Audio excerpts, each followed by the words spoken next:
Good afternoon. This is Professor David Weiss speaking again from Bridges and Borders under the Institute for Dispute Resolution at New Jersey City University. In our ongoing discussions around the world, today we will be focusing on entrepreneurship and innovation. We have an outstanding guest speaker today who's going to talk about a little bit about his advice that he can give as a successful entrepreneur and innovator himself. Mike Luzio, welcome to our show.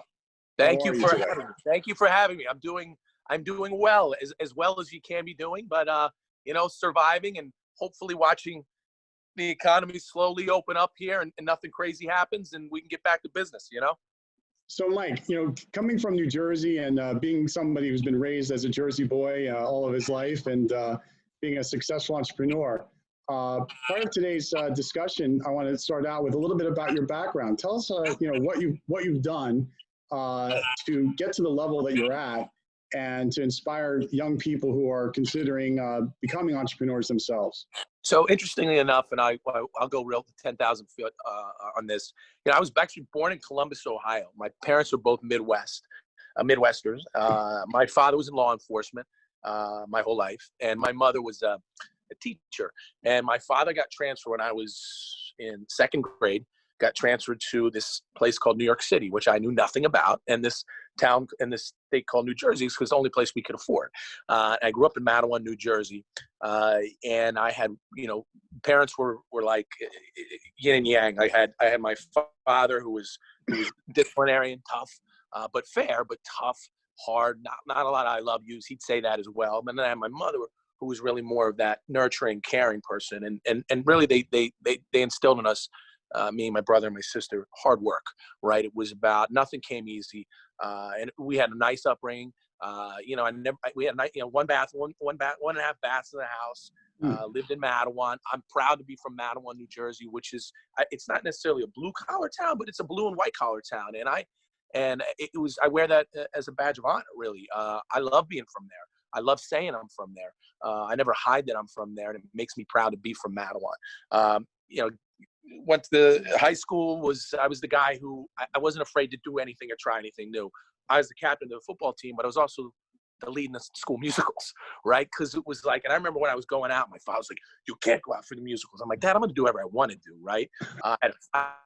I had a fabulous drama teacher in Miss Krupi and a fabulous football coach in Joe Martucci. And I got to tell you, that was me kind of coming out and saying, "Hey, you're not going to tell me what I can and can't do." So I was in like production Chicago. I played Mr. Cellophane. I was singing and dancing on stage. And then on Saturdays and Friday nights, I'd go hurt people on the football field. I mean, that was just who I was. And it didn't matter to me what people thought of me. And I continue to be like that today, right? So my mindset is either you're going to like me or you're not. My personality is very bold, but I'm, when you peel me back, I got a good heart. And once I got out of school, didn't know if I wanted to play ball in college, kind of didn't want to. Ended up going to the University of Maryland. Greatest decision ever made. Joined a fraternity. My business partner, Chris, that's where I met him. We were both fraternity, of course. I got in, I was like, "Hey, let me just get in here." Social aspect, you get in, you want to make changes, you see a little hazing going on, you want to push that aside. And that kind of came out. And then of course, my senior year, I became the president of the biggest fraternity at the University of Maryland, was very involved in Greek life. Still continue to give back at the University of Maryland. It was one of the greatest experiences I've ever had. I sit on the board of trustees at Maryland, the youngest member of the board of trustees at Maryland. That was one of the greatest things 4 years ago when they tapped me and said, "We'd like you to be on the board." I was like, "You got to be kidding me." I get to sit on the board with Al Carey, CEO of Pepsi, Kevin Plank, CEO of Under Armour, and then there's this kid named Mike Luzio. I'm like, "What the heck's going on?"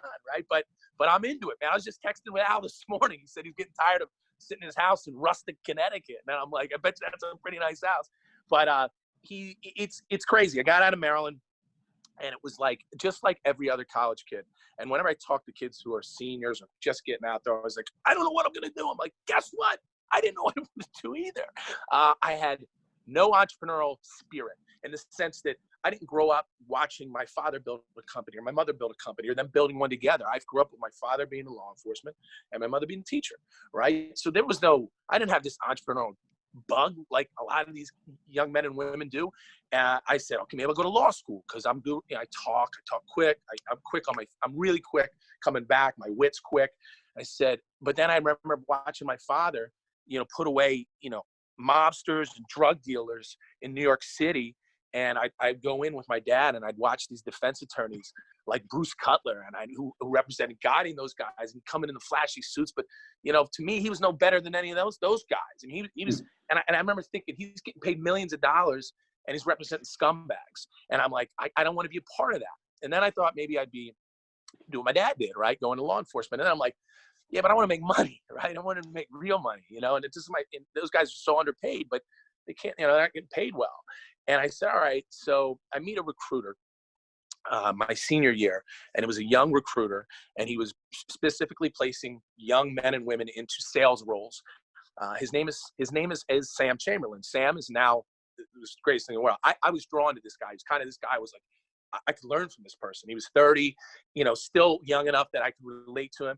And we met, we talked, and he said, listen, I want you, and I came out of school in 98, right? So I'm coming out in the dot-com boom, right? But as anyone will tell you, I'm terrible with technology, right? I'm surprised I was able to get back on this Zoom call, right? So after falling off before. So Sam says to me, listen, I want you to do something. I want you to go sell copier machines for 1 year. And if you can sell a copier machine, right? If you could sell a copier, you can sell anything, because it's the hardest sale in the world to make, because you're knocking on doors. This is the days of soliciting when you're knocking on doors, you know, cold calling.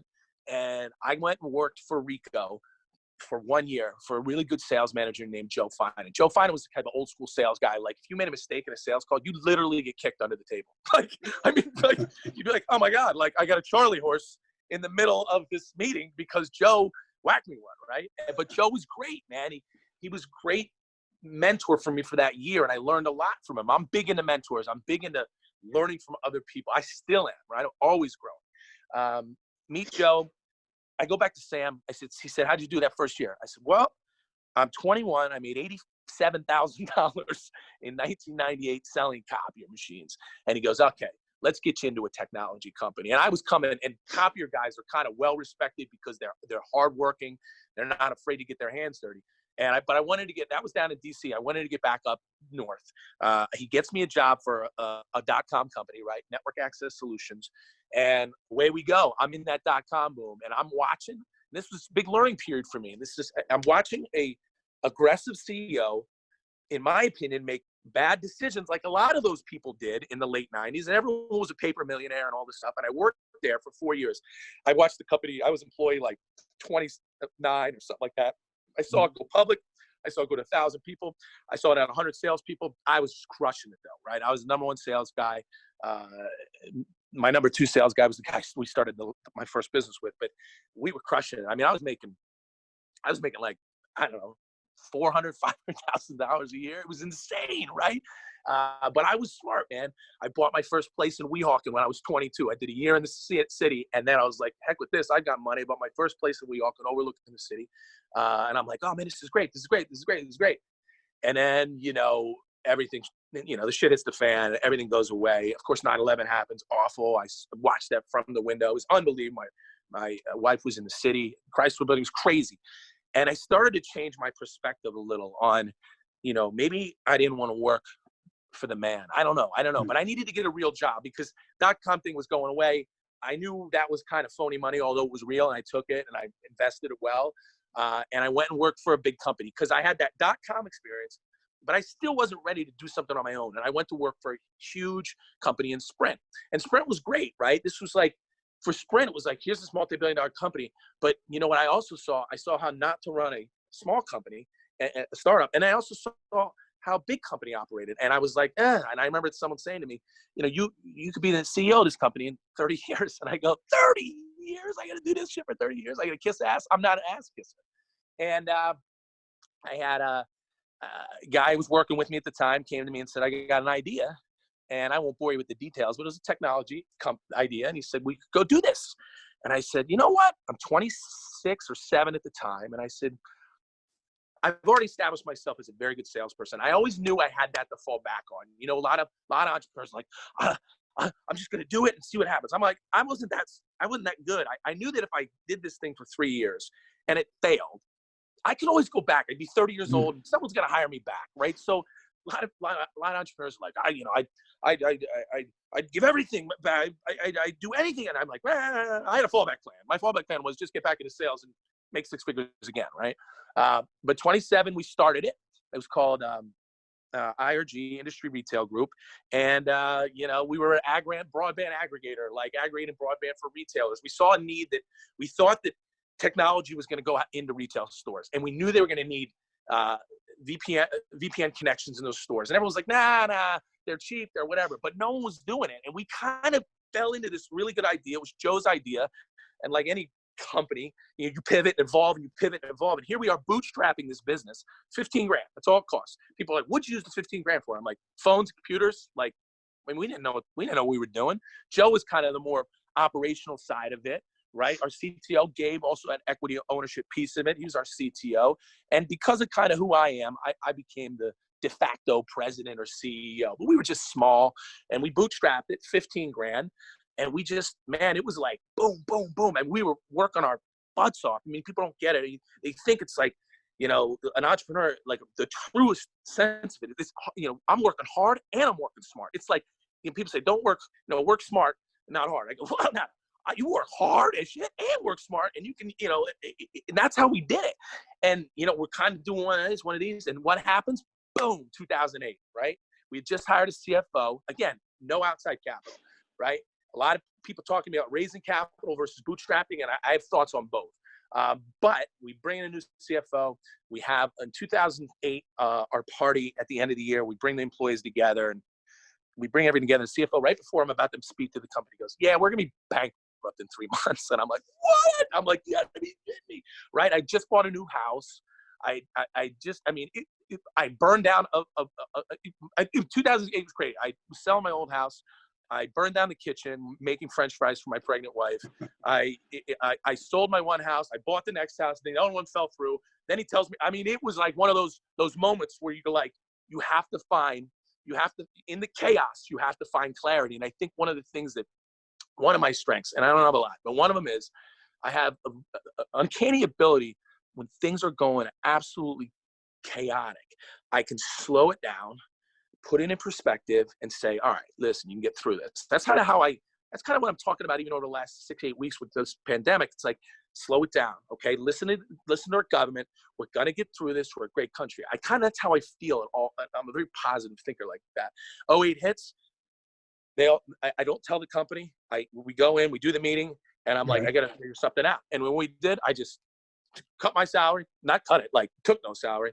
Joe took no salary. Gabe took no salary. Took nothing for like 9 months. But we were able to figure it out. We, you know, steady the ship, and then it was like a rocket ship, man. It was planes everywhere. I'm flying, like, you know, I'm closing deals all over. I was the dealer. I was the rainmaker really in the company, right? So, and I was the face of the business, and it was like, wow.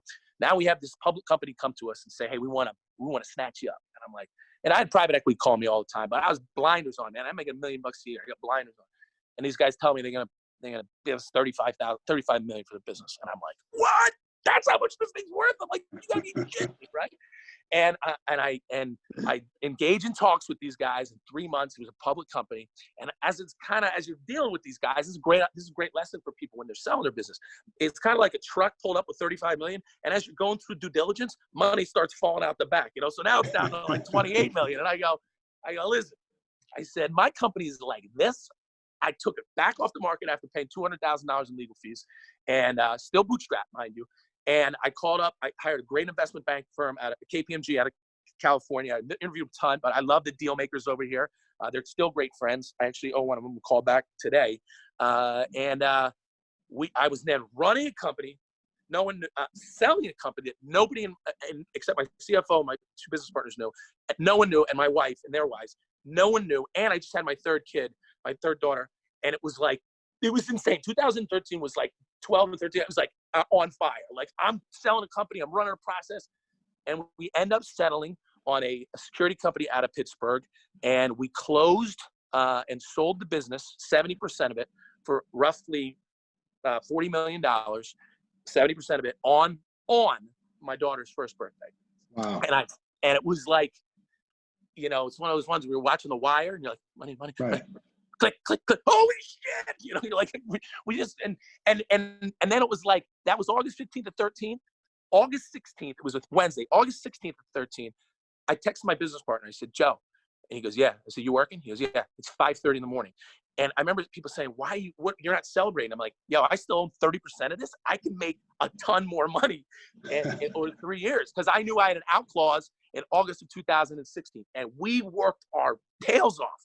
And we ended up cashing out about another 18 million. So it was like unbelievable.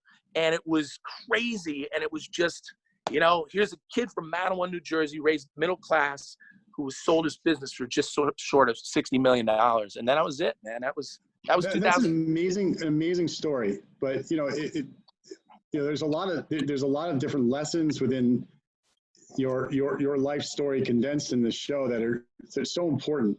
Because, for example, when you talked about being on the football field, there's structure there. But yet you were in the musicals, which was your art and your creativity. Mm-hmm. Then you talk about how you were in sales first, and then you were in a startup, but then you went into a much more corporate culture. So you learned what that was like and what was good and bad about that. And then you went out and then created this bootstrapped idea from nothing and created this concept. And then you went through the journey of the entrepreneur, which is going from idea to creating a platform to then having to deal with the experiences, the emotional as well as financial and everything else that goes into the commercialization, if you will, and the value creation. It's an incredible entrepreneurship story. And what it shows is that anyone can do this if they actually put their mind to it, if they open up that creativity. Yep. At the same time, I think what's important is the structure. Always going back, there's something you said before. Slow it down, keep focused. And while the chaos is going on, figure out how to manage the chaos within your space. Absolutely. And if you can find that secret sauce, then you can play the long game. And someone like you, who has been not only financially successful, but putting aside the dollars, which of course, denote the entrepreneurship success story. The success story, in my opinion, is really about the tenacity that you have, that you created in doing what you've done, which is really being committed, mm-hmm. spiritually as well as physically, in the sense of what you're going to do and how you're going to get it done, even when you have to adapt to existential factors, things that take place. Like you said, you talked about the .com crash, right? You talked about the credit crisis. I mean, all these things are existential. I mean, you could not have foreseen them at that time, but yet when they approach you, just like the pandemic does today, you were able to quickly pivot and find a way, a pathway through a hole. You also did something else that's really interesting. You found gaps, and that's what an innovator does. So, one of the things that's important in entrepreneurship, I believe, is that being a good entrepreneur doesn't make you a good innovator. Being a good innovator doesn't necessarily make you a good entrepreneur. But when you're going to have both skills, the innovator that finds the gaps and the entrepreneur that actually manages the gaps through all of its ups and downs, as you say, right? Yeah, absolutely. That is the ultimate key to success. And the last thing that I think that you conveyed in this story that's very important is taking the risk. Being able to say, I'm not only going to be able to take the risk, but I'm confident enough in myself that if it doesn't work out, I can go back to something else. Mm-hmm. And that confidence in oneself is what is really at the epicenter, I believe, of this entrepreneurship story that is about you. And Mike, you really are an inspiration, I think, to many people in the world, many people that watch and view your videos. You're a great motivational speaker. You've got a lot of energy. And I really appreciate taking the time today to sort of give us a glimpse of what I'll call a real, true, gritty entrepreneur with an enormous amount of talent, as well as obviously financial success. And I hope that you will continue to spread not only your success in other ventures and projects and share them with us, but also continue to do what you're doing now and for others, which is to sort of deliver that message as a mentor to others who can learn from you and build the next successful company. And I want to thank you for your time today to give us a little glimpse into Mike Luzio's world. Thank you. Appreciate the time. Thank you.